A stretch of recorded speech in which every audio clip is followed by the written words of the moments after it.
The heart of the desert, a wounded warrior's camp falls silent, except for the desperate cries of a little boy.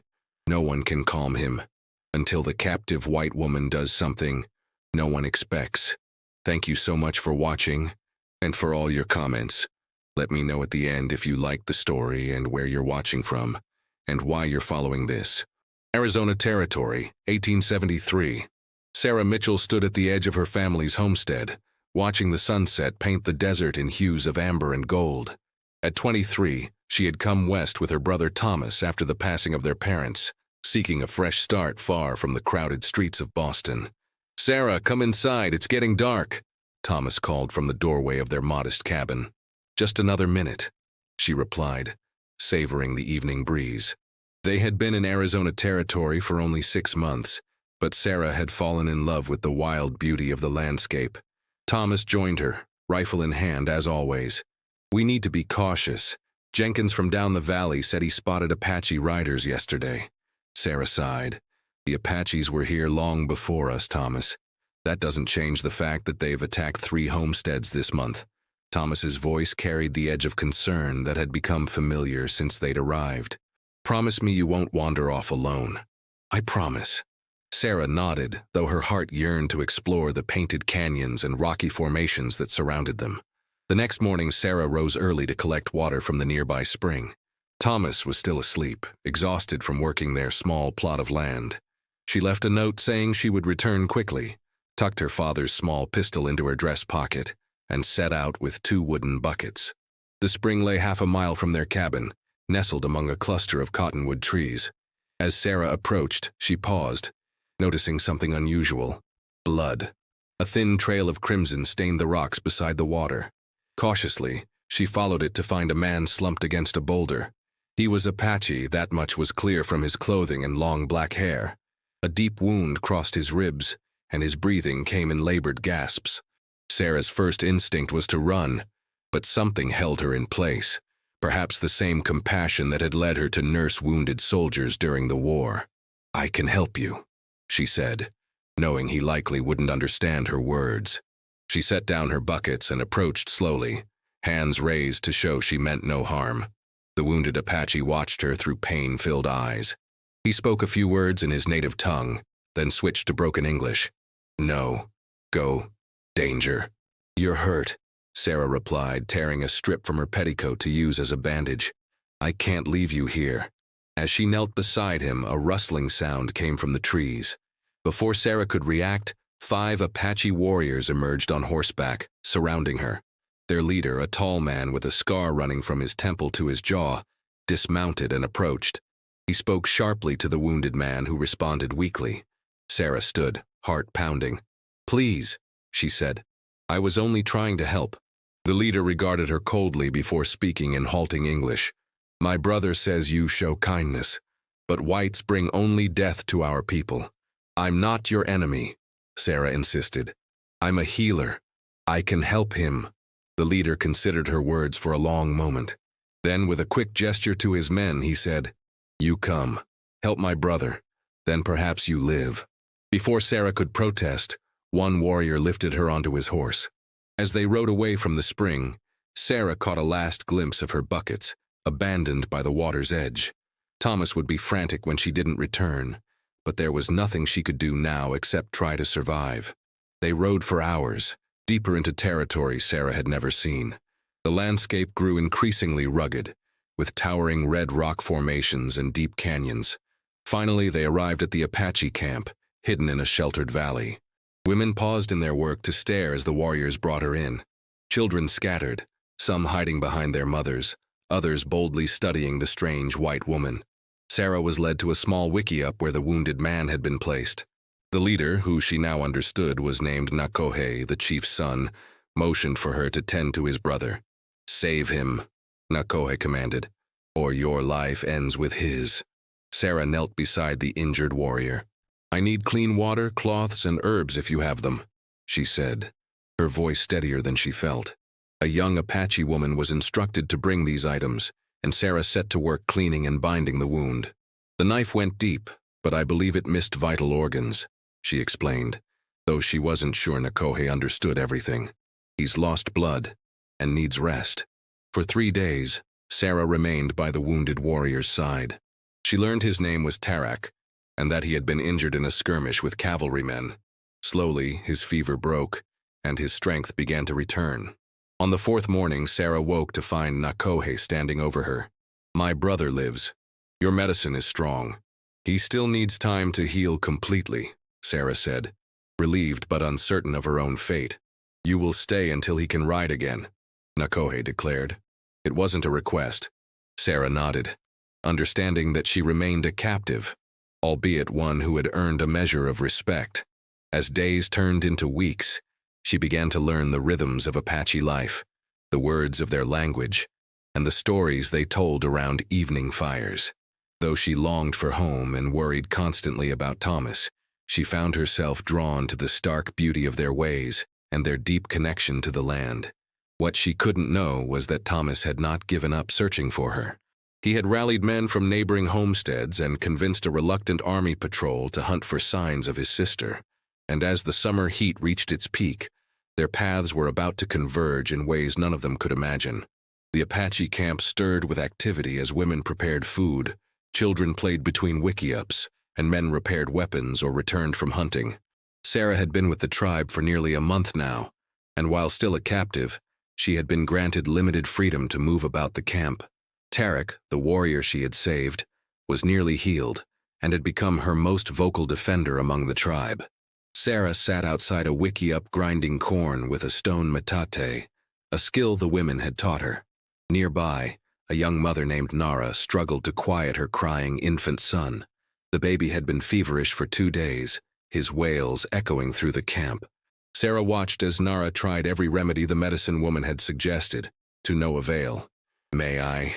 Sarah asked gently in the broken Apache she had learned. Nara hesitated, then nodded, desperation in her eyes as she handed over her son. Sarah cradled the infant, feeling his burning forehead. She hummed softly, a lullaby her own mother had sung to her as a child, and the baby's cries softened slightly. "He's very hot," Sarah said, reverting to English as she lacked the Apache words. "I need cool water and cloth." Nara understood enough to bring what Sarah requested. As Sarah bathed the infant's forehead and tiny limbs, she continued singing, her voice rising and falling in the quiet melody that spoke of home and safety. Gradually, the baby's cries subsided to whimpers, then ceased altogether as he drifted into sleep. "Song medicine," Nara said in halting English, watching in amazement. Word of Sarah's song medicine spread quickly through the camp. By nightfall, Nakohe himself came to her. "The chief wishes to see you," he said, his expression unreadable. "My father has heard of your healing." Sarah was led to the chief's wickiup, larger than the others, and positioned at the camp's center. Chief Kitchi was an imposing figure, his face weathered by sun and battle, eyes sharp despite his advanced years. Sarah bowed her head respectfully as she'd seen others do. "My grandson suffers," the chief said through Nakohe. "Your song heals. You will help." It wasn't a request, but a command. Sarah was brought to where the chief's daughter-in-law sat holding a baby boy no more than 6 months old.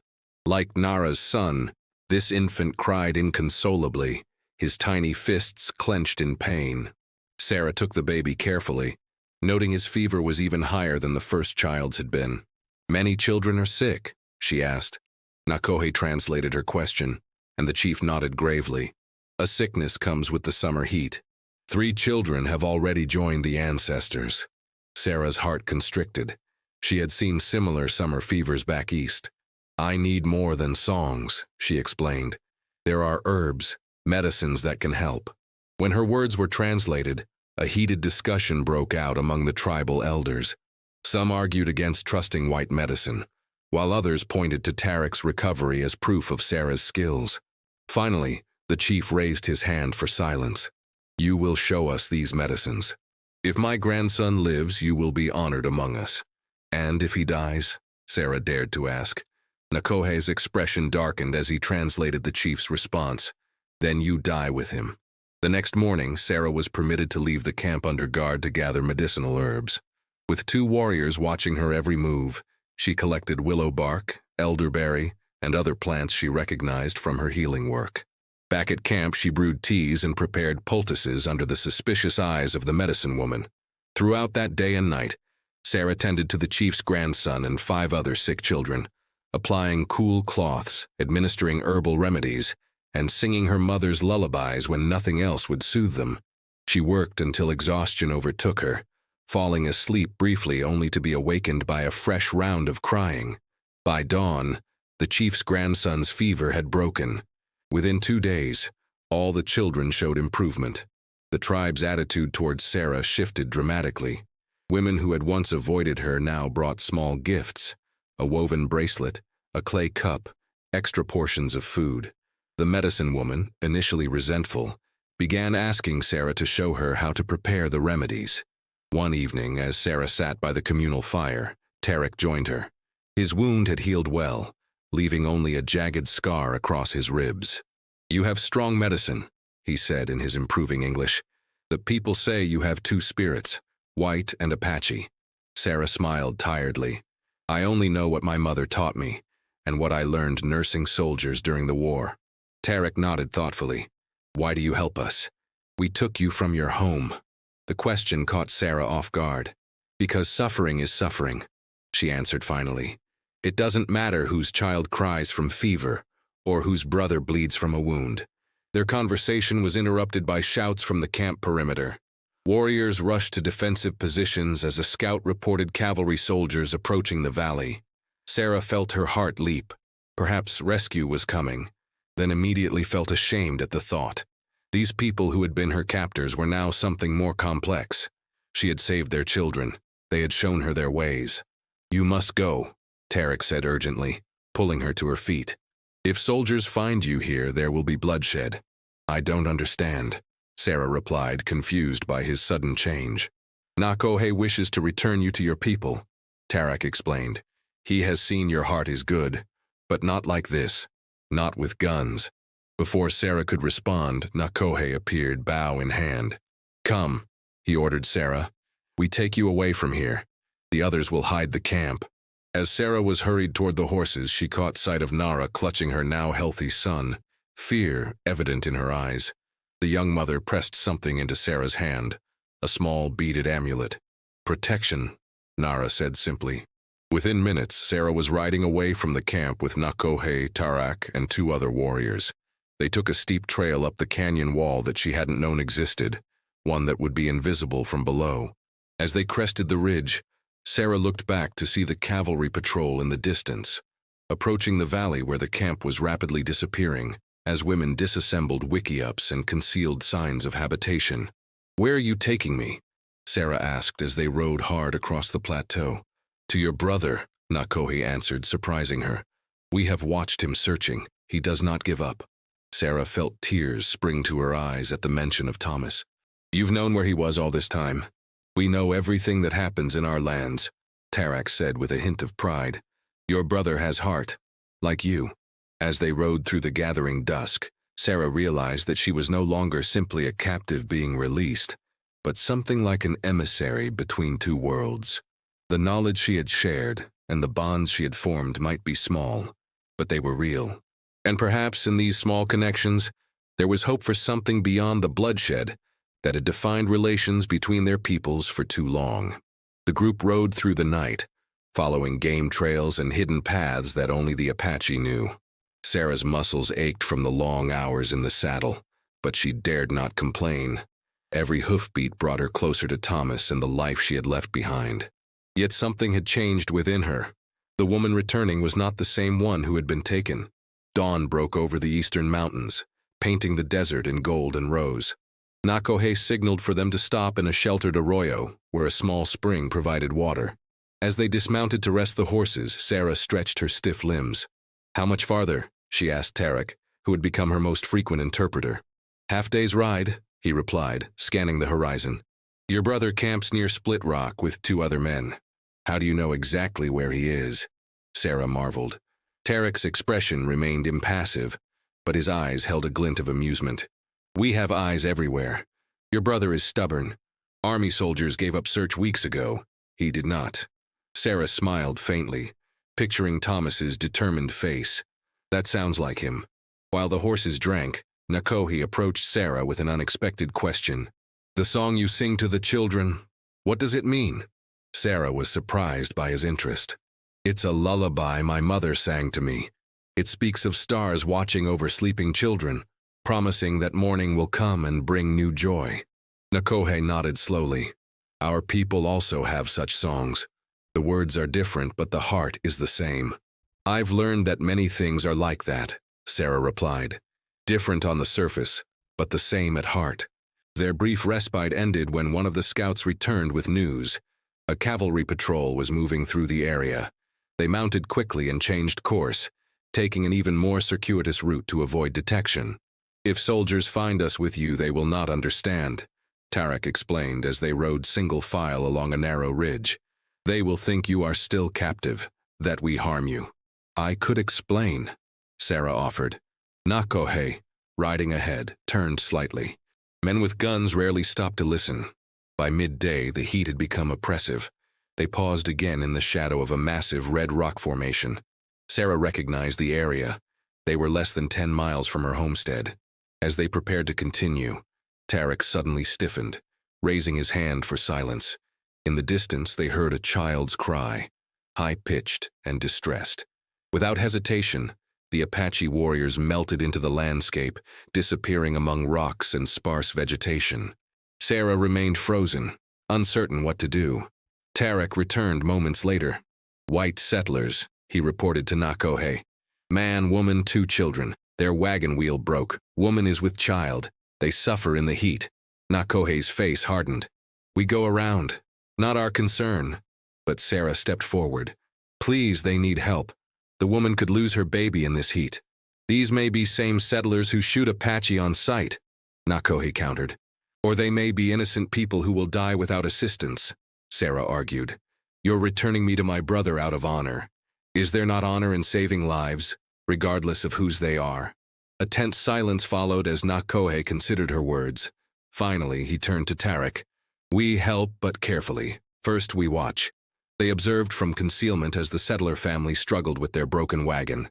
The man worked futilely to fix the splintered wheel while his pregnant wife sought to comfort their wailing toddler and young daughter. Even from a distance, Sarah could see the woman's exhaustion and the family's precarious situation. "I will go to them," Sarah decided. "They won't fear me." "Too dangerous," Tarek objected. "I'll tell them I escaped from captivity. I won't reveal your presence unless I'm certain it's safe." When the warriors still hesitated, she added, "You can keep me in your sights. If there's any danger, you don't have to reveal yourselves." After a brief consultation, Nakohe agreed to her plan. Sarah straightened her tattered dress and began walking toward the stranded family. As she approached, the man spotted her and reached for his rifle. "Please," Sarah called, raising her hands. "I mean no harm. I'm Sarah Mitchell. I homestead with my brother Thomas about 10 miles from here." The man lowered his weapon slightly, but remained wary. "James Cooper," he replied. "This is my wife Rebecca and our children.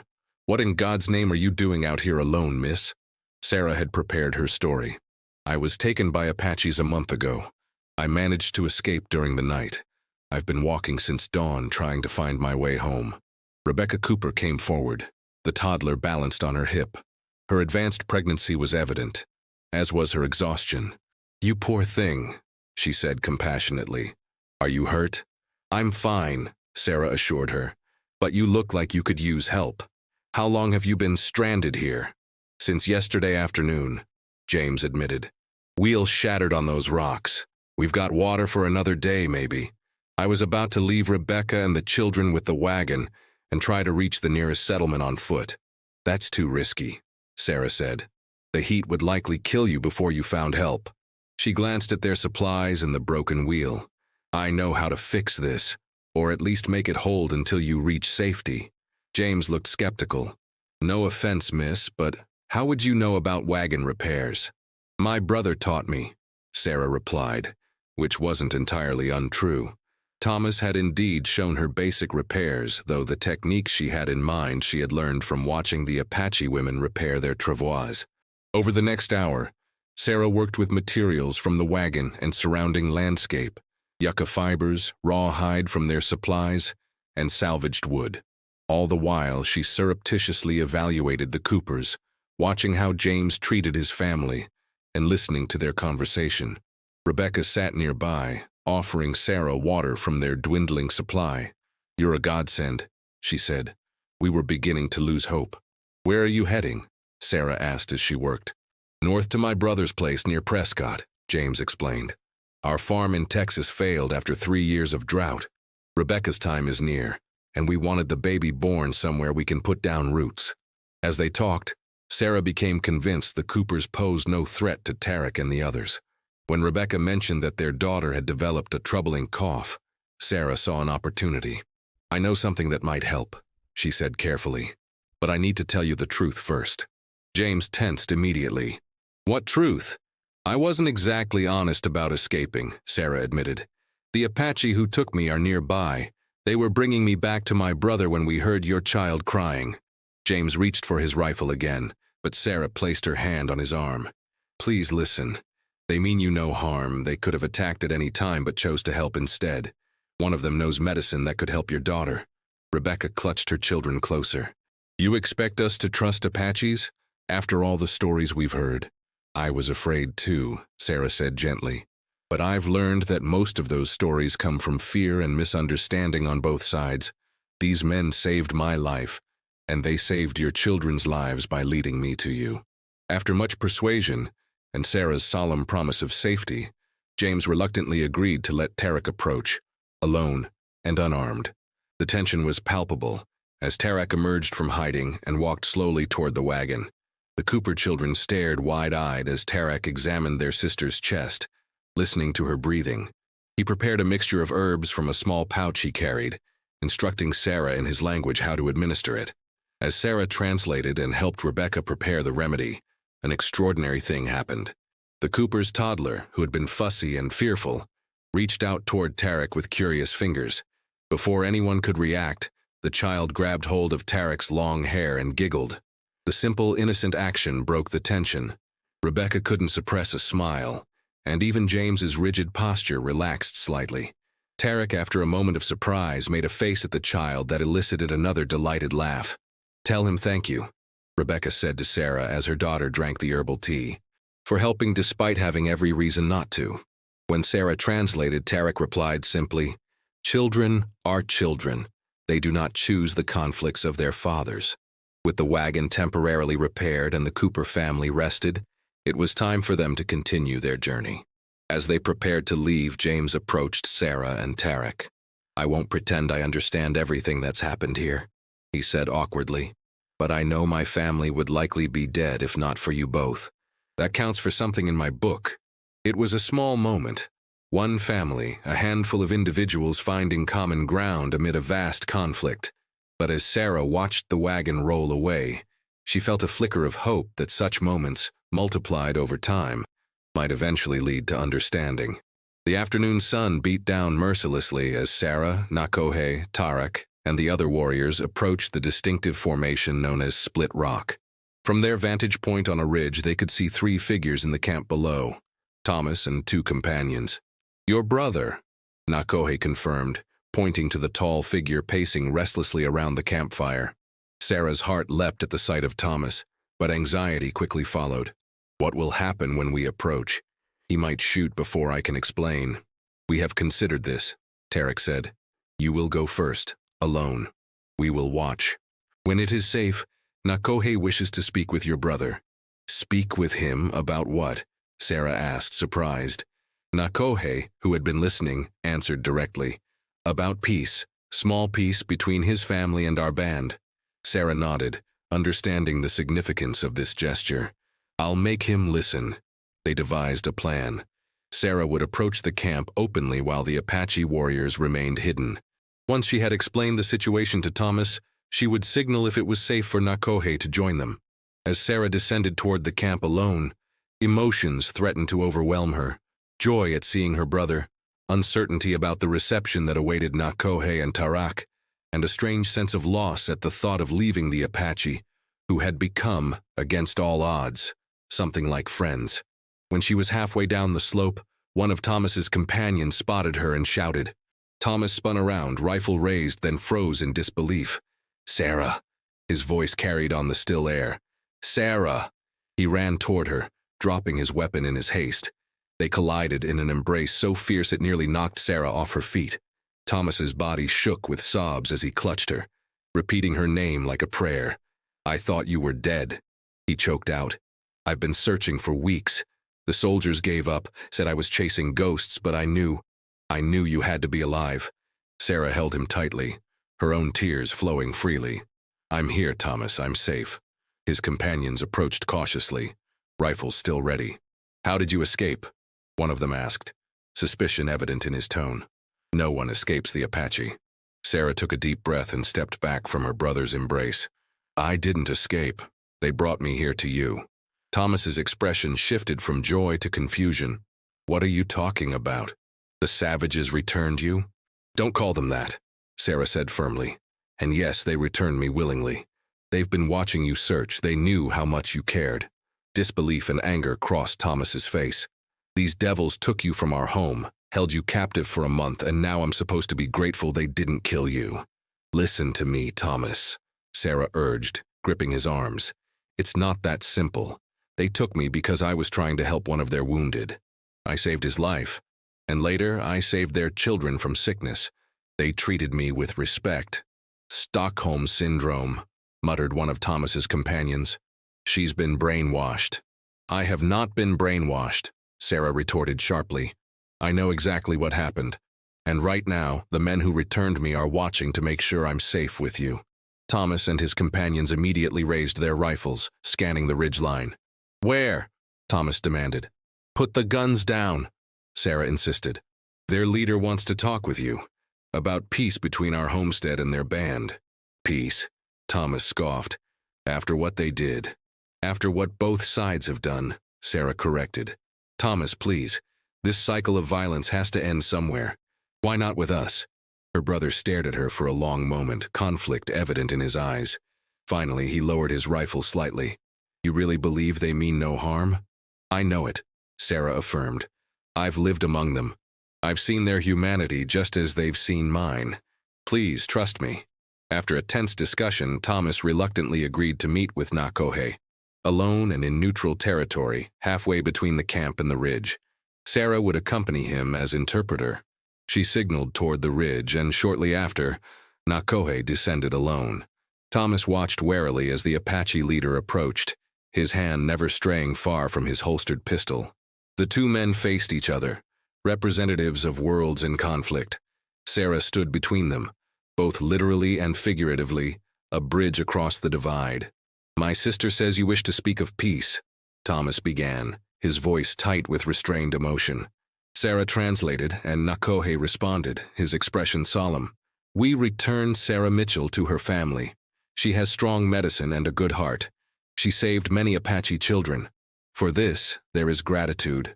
As Sarah translated, Thomas's eyes never left Nakohe's face. Gratitude doesn't erase what happened.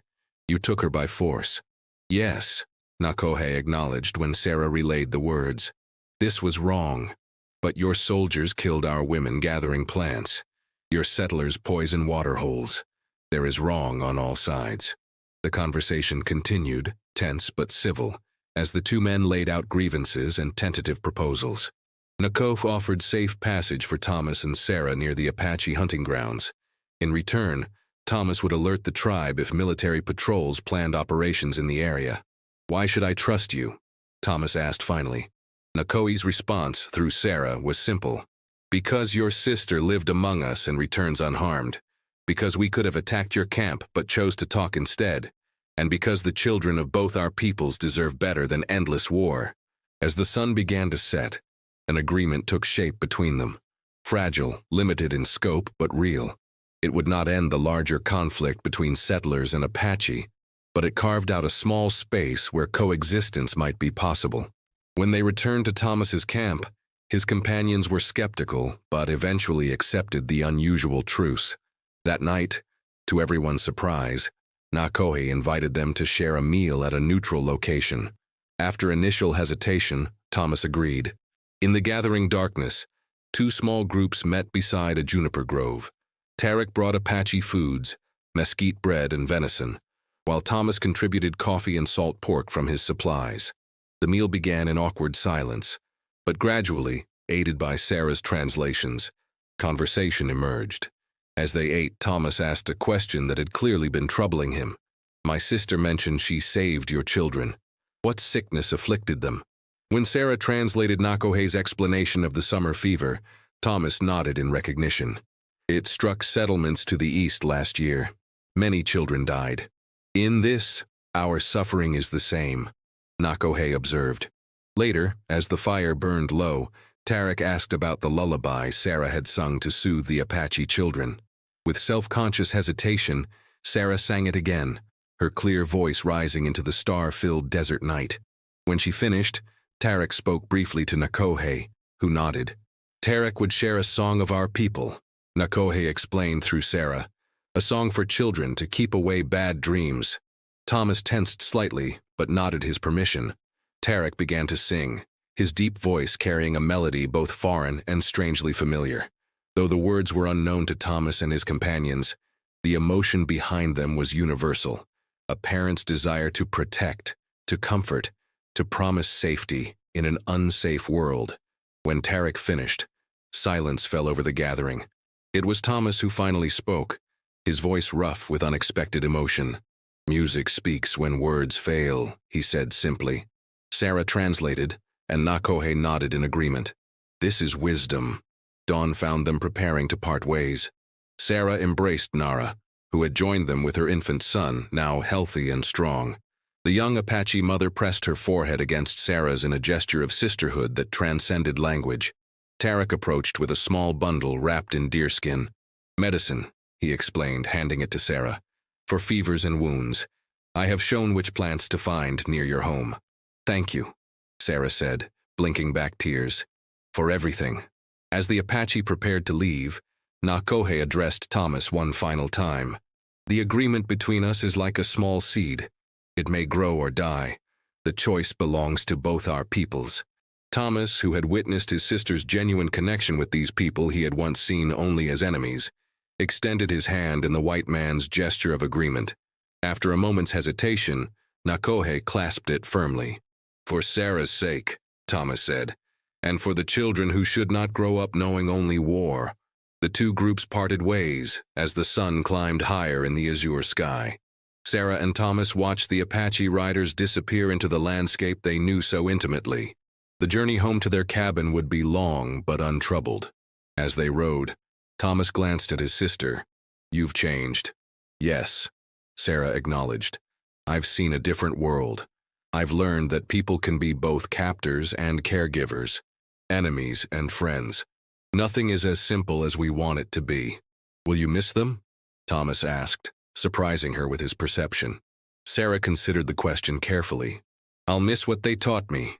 Their connection to this land, their resilience, the way they care for their children and honor their elders. And yes, I'll miss certain people. Nara and her baby, Tarek and his stories. And this Nakohe, the leader? He did what he thought was right for his people," Sarah replied. "Just as you did for me. In another world, another time, perhaps you could have been friends." Thomas was quiet for a long while. When he spoke again, his voice held a new resolve. "I don't know if what we started today will last. The forces pulling us apart are powerful. But because of you, because you had the courage to see people where others see only enemies, we've found a different path. A harder path, maybe, but a better one." As they crested the final hill and their small cabin came into view, Sarah felt the weight of all that had happened and all that was yet to come. The world she had known before her captivity was gone forever. In its place was something more complex, more challenging, but ultimately more true. She touched the beaded amulet Nara had given her, now hanging around her neck alongside her mother's silver cross. Two symbols, two worlds, not merged, but held together in a delicate balance that she hoped might someday show others the way forward.